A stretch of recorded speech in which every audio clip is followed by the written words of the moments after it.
We often turn to the police and their experts to help us make sense of horrific tragedies, violent crimes, and unusual happenings. But every so often, there is a case that baffles even the most experienced of experts.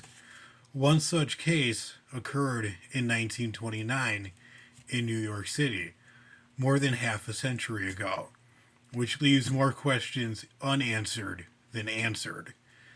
Join me now on a journey back in time, and let's see if we can make any sense of this confounding mystery. The subject of this story is a man by the name of Isadora Fink. Fink was a 30-year-old man who was the owner of a laundromat at 4 East and 132nd Street in New York City. Fink was an immigrant from Poland who moved to America some years before. Like most immigrants, he worked hard to be able to have his own business and to prosper in his new country. People who knew Isadora Fink described him as a simple man who kept to himself. He did not indulge in any sorts of vices and did not engage in any lewd behaviors.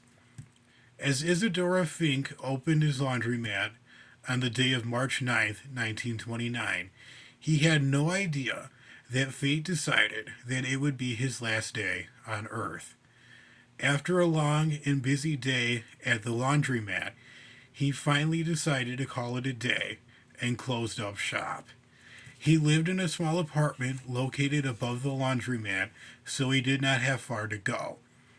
As the neighborhood he lived in had an unflattering reputation, he firmly locked his apartment door behind him.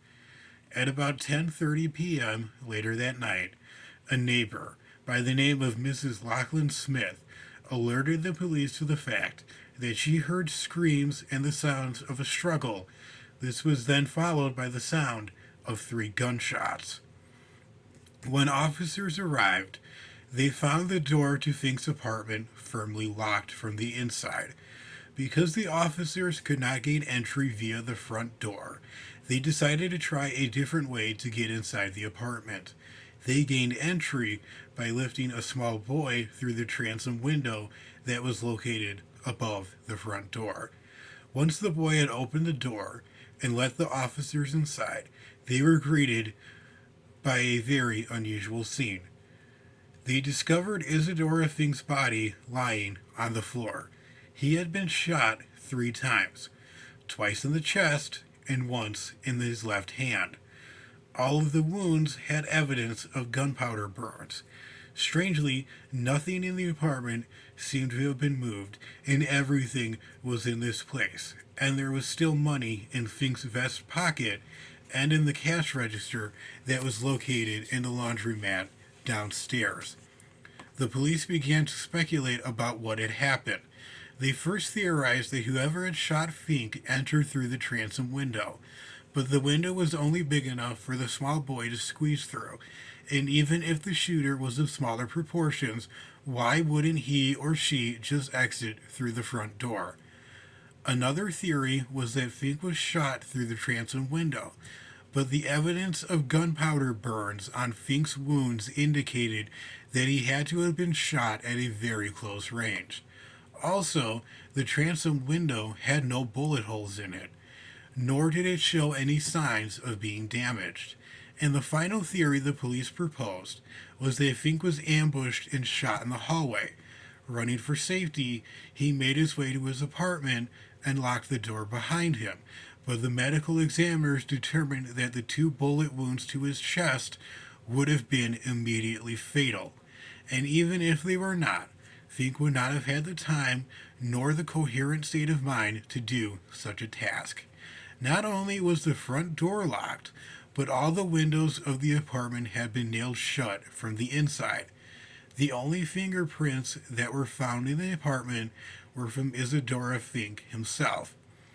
The police investigators even went as far as to search for hidden openings in the walls where a weapon could possibly be hidden.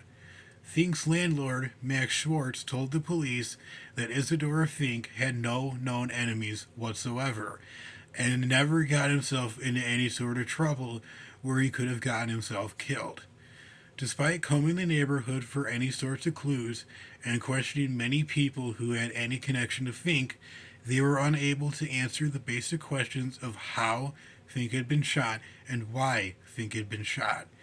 2 years later, in 1931, New York City Police Commissioner Edward P. Mulrooney, when asked about his thoughts on the event, admitted that he was entirely baffled by the case, declaring it an unsoluble mystery. This sentiment was also shared by the New York Times, who had described the Isadora Fink case as the perfect murder and the crime of the century.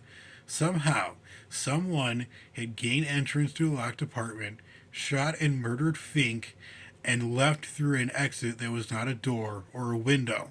The case would never be solved. It remains an unresolved and unexplained mystery in the history of the New York City Police Department to this very day.